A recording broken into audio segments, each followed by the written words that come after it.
After the zombies, huh? I've been a software guy for 12 years, but I've always wanted to do a tangible product. This year I finally got to do it. This is my first product. It's called OneLessDesk. It's made here in Phoenix and ships to everywhere in the world. When I started this project a year ago, I wondered if anything was ever made in Phoenix anymore. No one I knew was involved in manufacturing. It's been a tough year, but I've learned a lot, so I thought I'd come and share it with you. First thing you're going to learn, first tip, I guess, is you should be prepared to look stupid. You're going to be making a lot of cold calls to a lot of vendors who don't speak your language, especially if you come from a world of tech. Good tip is ask if they have a factory rep. Work through the factory rep. They're a lot more friendly. Next is prepared to feel small. Good news is Phoenix does have the vendors you'll probably need. The bad news is their customers are Intel and General Dynamics. So your little business doesn't mean too much to them, so you gotta persevere to get through. Don't fall in love with the first vendor that gives you the time of day. Play the field. You'll learn a lot of other vendors have a lot of other nice features, and you may want to switch around quite a bit.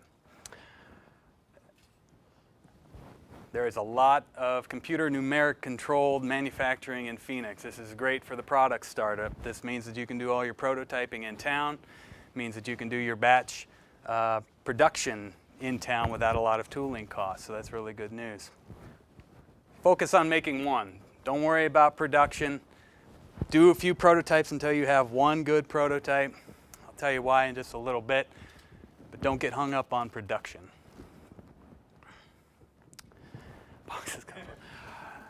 Before I went to start selling these things or taking orders, I spent more money on boxes than the actual product development. You have to buy this stuff up front, and actually the design of the packaging is just about as complex as your product. I learned that the total size of your package is very important.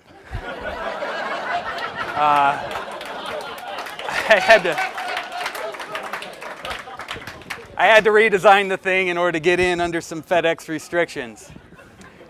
Don't skimp on photography. Your buddy's Casio isn't good enough. Hire a real photographer with a real studio setup. Remember, a lot of your customers are probably going to be buying your product based on pictures alone.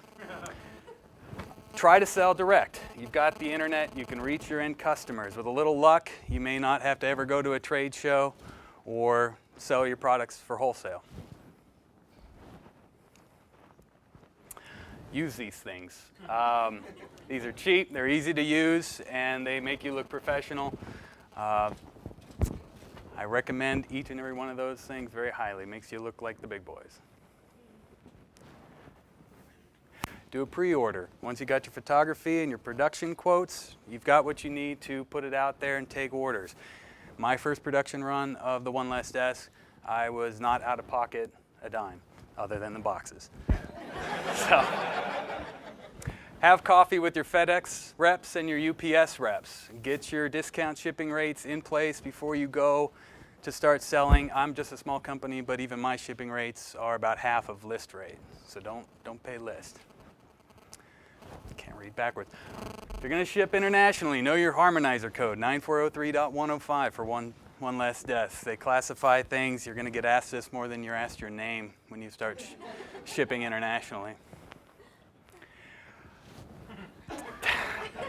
Tariffs suck. I have become a little tariff expert this year.